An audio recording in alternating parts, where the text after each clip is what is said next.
Cineira Studio com Daniel Medeiros.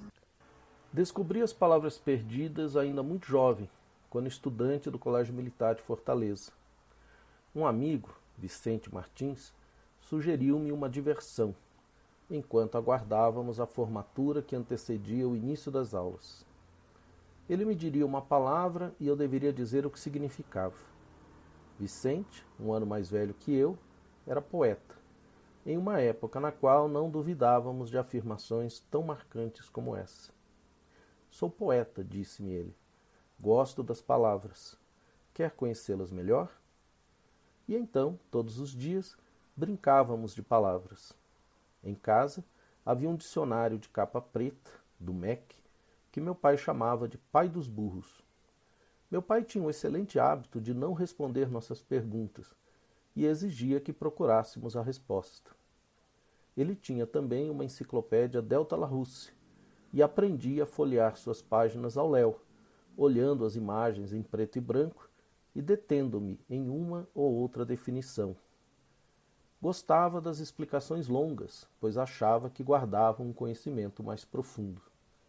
Demorei muitos anos para entender que quantidade não tem relação alguma com profundidade.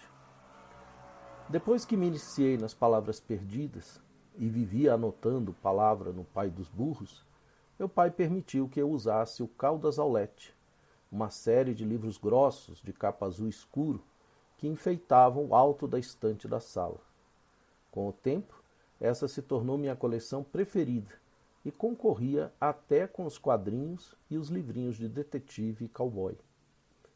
Quando, adulto, fui viver minha vida, levei os livros azuis comigo e, fechando o meu ciclo, presenteei-os ao meu filho. Lembro de uma das palavras que aprendi nesses encontros diários com meu amigo Vicente. Inverossímil. Ainda hoje, olho para essa palavra e me maravilho com a sua elegância. Quando eu aprendi essas palavras, só queria usá-las, exibi-las e exibir-me. E então arranjava um jeito de incluí-las em minhas redações. Os professores de língua portuguesa comentavam os textos, e para mim esse era um momento muito intenso. Mas na semana na qual coloquei o inverossímil no meu texto, o professor não fez nenhum comentário. Não me conformei. Reuni coragem e perguntei para ele enquanto caminhávamos por uma das alamedas da escola. Ele respondeu-me seco. Você escreveu errado. Se você gosta das palavras, aprenda a escrever direito. Fiquei arrasado. Não podia acreditar que estava sendo acusado de não gostar das palavras. No entanto, quando recebi a minha redação corrigida, com um anódino 7, estava lá a minha palavra perdida, sublinhada em vermelho, maltratada pela minha imaturidade. Certa vez pensei em um projeto com alguns amigos para resgatarmos essas palavras e recolocá-las em circulação na linguagem cotidiana. A ideia é parecida com a da minha infância. Cada sócio adotaria uma palavra e arranjaria formas de disseminá-la em seus posts, suas aulas, seus artigos, suas lives, suas conversas, até nos seus pensamentos.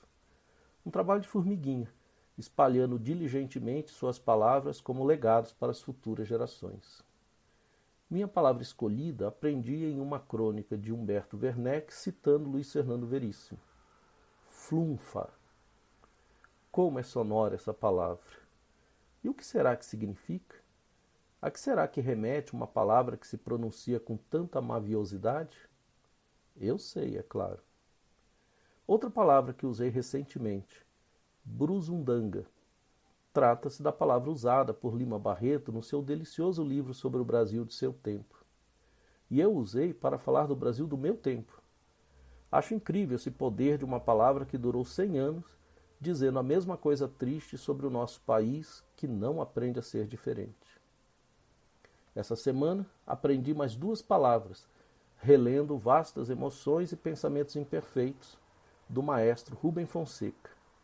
Aliás, aprendi também nessa semana, lendo os Analectos, que palavra linda, de Confúcio, que mestre é aquele que é capaz de trazer novidades sobre o passado.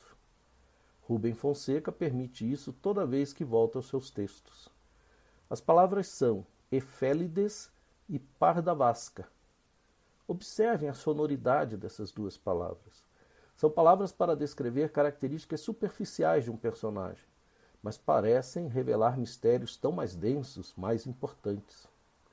Ou não passa do reflexo do meu prazer estético com essa língua tão sonora? Não sei, não importa. Prefiro essa iridescência inocente das palavras que admiro do que a jactância insidiosa de tantas coisas descabidas pronunciadas por profetas de Araque. Cineira Et Studio com Daniel Medeiros.